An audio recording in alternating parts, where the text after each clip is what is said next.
difficult situation.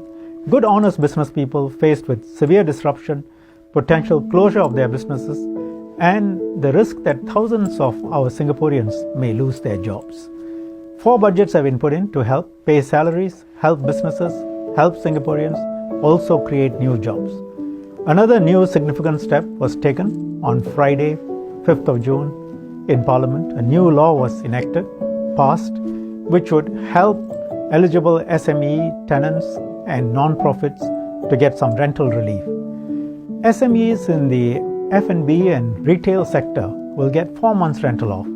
Government will pay 2 months to the landlords for the rental, and the landlords will waive another 2 months.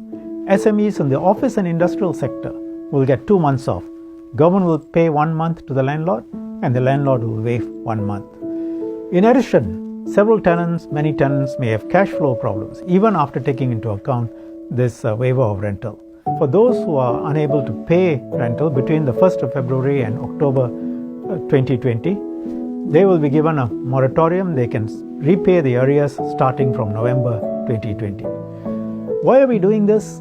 The SME sector employs nearly 70% of Singaporeans. 30,000 SMEs are in the F&B and retail sector, and many more thousands in the office and industrial sector. And their businesses are at stake, even those with very good business plans, because no one could have really provided for COVID. We are doing this to help them, but not only them.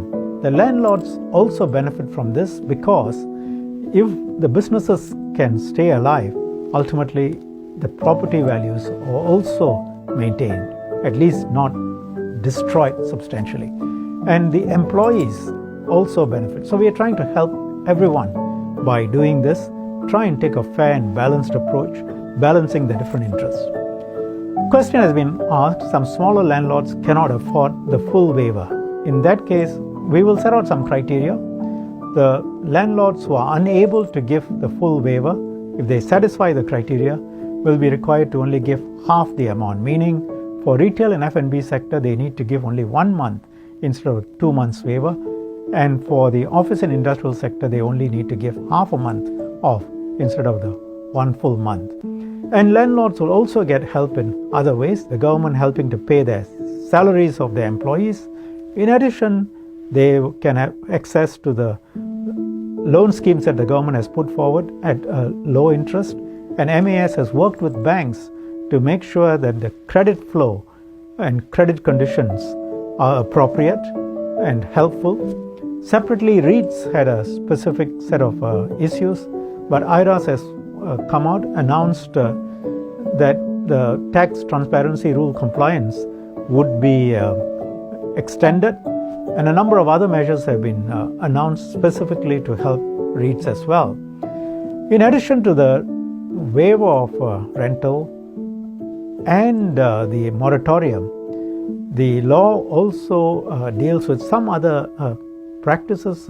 People get affected by the circuit breaker rules. They cannot perform during that period. For example, tenant is supposed to reinstate premises and return to the landlord, and because of the circuit breaker, they can't do the work, they can't return on time. It's not fair that they be charged double rent. Or, for example, company is a real example. Company took on hire some equipment, and it's construction equipment, and they were supposed to return on the 14th of April. They couldn't do so because of the circuit breaker.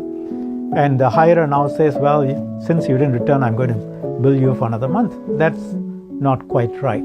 And there are many other similar situations, and the law will give relief and provide for a fair outcome in these situations. We are doing this to try and come in and help everyone in a fair and balanced approach, as I said earlier, to try and preserve as much as possible of the business ecosystem, to help SMEs, to help the employees, to help landlords, to help everyone really, and business to carry through this crisis and emerge in a way that would preserve as many jobs as possible. Thank you.